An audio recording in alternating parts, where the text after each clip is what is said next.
qetësi shpirtërore. Ti avokat e the këtë si term qetësi shpirtërore? Po, atëherë, rikthehemi, pra e mbyllim me atë që e filluam.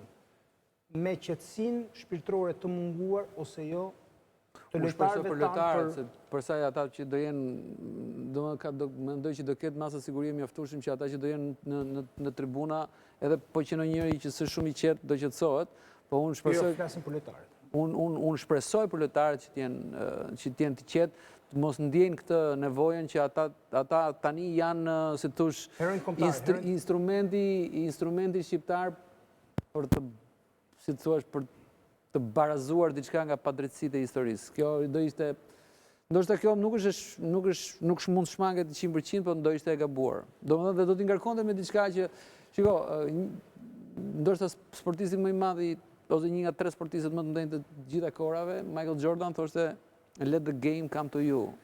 Domethënë që loja të vi vetë, loja ti jesh brenda lojës, jo që ti të kërkosh të bësh gjëra të jashtëzakonshme.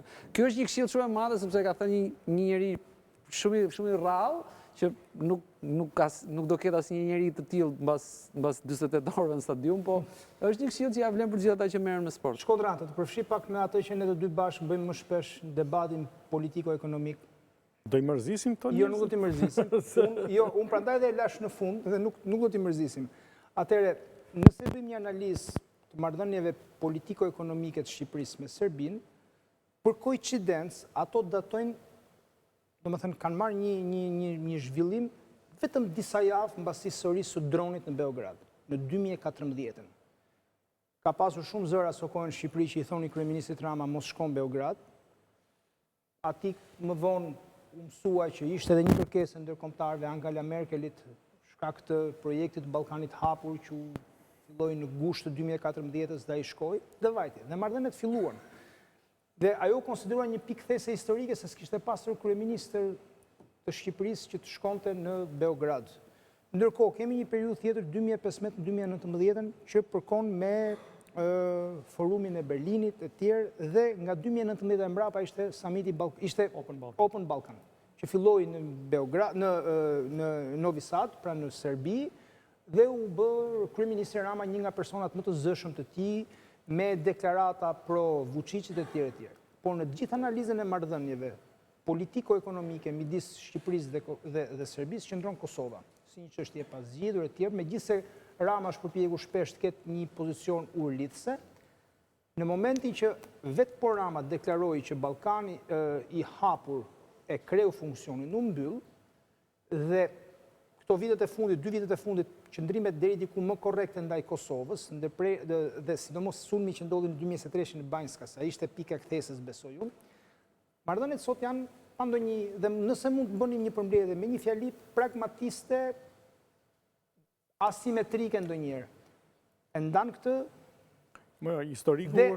Historiku ky është, në fakt, nga ana tjetër, le të themi që tani po mundohet të përdoret sporti për kredite politike, dhe kjo është gafë më e madhe në këndvështrimin tonë si qytetar, por ato e kanë sport. Po këtë po e bën Vučići dhe jo Rama. Pikrisht pra, për Vučićin e kam. Nga ana tjetër, Rama ka qenë shumë i qartë që në fillim, para sa e kam ndjek që e ka thënë në sy, ka thënë Kosovë, ka thënë në konferencë për shtyp që qëndrimi jonë për Kosovën është ky dhe nuk ka ndryshim.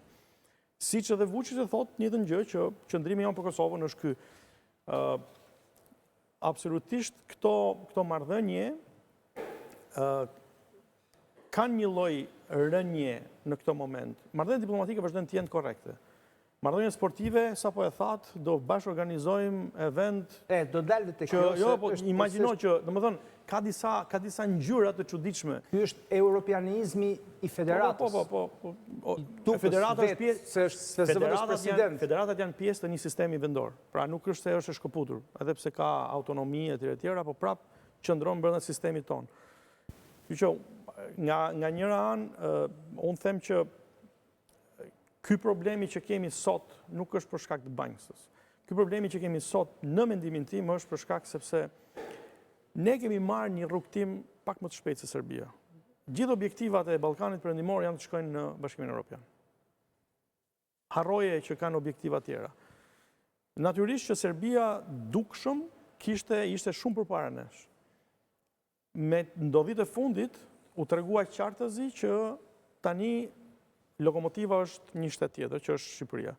Dhe padyshim që ka një lloj ngecje, dhe po ta shikoni edhe në summit kur erdhi Vučić këtu e tjera, nuk është se kishte atë shkëlqimin që ka patur më parë. Më thënë, është gjithmonë një lider paksa i goditur nga... Me motrën Meloni, me Macroni, nuk ka lidhje. Me vllajën e madh Erdogan, sigurisht që s'mund të kishte shkëlqimin e... Jo, po, e ka këtë sepse në fakt, më thënë, mbështetja ndërkombëtare për vendet e Ballkanit, ose për liderët e Ballkanit është shumë e rëndësishme. Dhe ai ka filluar ta humbë këtë lloj mbështetje dhe natyrisht që edhe ai përdorimi në një miting ku i thot trajnerit e kap në një moment dhe i thot që shiko se duam fitor. Po trajneri çfarë do në miting? Mi pra, gjithë pjesën i skenari për të krijuar propagandë. Ishte takuar dhe një ditë përpara. Po jo, më deri tani mund vjen shumë keq që të them që e fusni kot. Ku ka sport pa politikë, kush e tha ju? Çfarë thoni ju? Ku ka, sidomos në Ballkan gjithçka është e varur nga politika, a do të gënjejmë ty ende ne? Me fjalë, tu sporti dhe futbolli nuk është i varur fare nga politika. Unë nuk do të kundërshtoj sepse nuk I las Shkodrës pak më shumë kohë fjale se ka folur jam dakord, dhe leo prapë. Është ai që nuk ka lidhje, s'ka lidhje politika në sport, po sporti edhe unë mendoj fryma politikë. S'mund të ketë lidhje politika. Atëherë ti thua s'mund të ketë. Sporti ndërkombëtar ka lidhje politika, po jo. Shkodra, një pyetje. UEFA prandaj ka frikë, ka politika ka frikë, të tjerë si ka frikë. Zalla, një pyetje për të gjithë. Të zotin e punës se kam pyetur është Armand Duka. Intervistë në studio ikën. Tani dua mendimin e gjithë secilit. Fakti që Shqipëria vetë ofrohet të organizoj Europianin e moshave deri 21 shpresave që i themi. Me Serbin, me argumenti që s'kemi stadiume dhe logjistikë të mjaftueshme për ta bërë vetë neve. Çfarë është? Është përzierje në një farë mënyre e sportit me politikën? Zalla, ta filloj me ty se ta vazhdosh mendimin. Atëherë, unë logjikoj... Përzierje e sportit me politikën në mënyrë tjetër. Unë logjikoj dhe mendoj që nuk ka sesi sporti mos jetë i varur nga politika, ndoshta edhe në Zvicër se besoj këtë, se vendet e tjera është absolutisht e varur, se mos në Ballkan sporti është totalisht i varur nga politika. Sepse aty përcaktohen shumë gjëra, në Ballkan jeta e njerëzve është e lidhur me politikën, kështu që përjedhoi dhe sporti është i lidhur me politikën, sepse kështu është realiteti. Nëse ka dikush që mund të kundërshtoj, le të më thotë një argument të më kundërshtoj.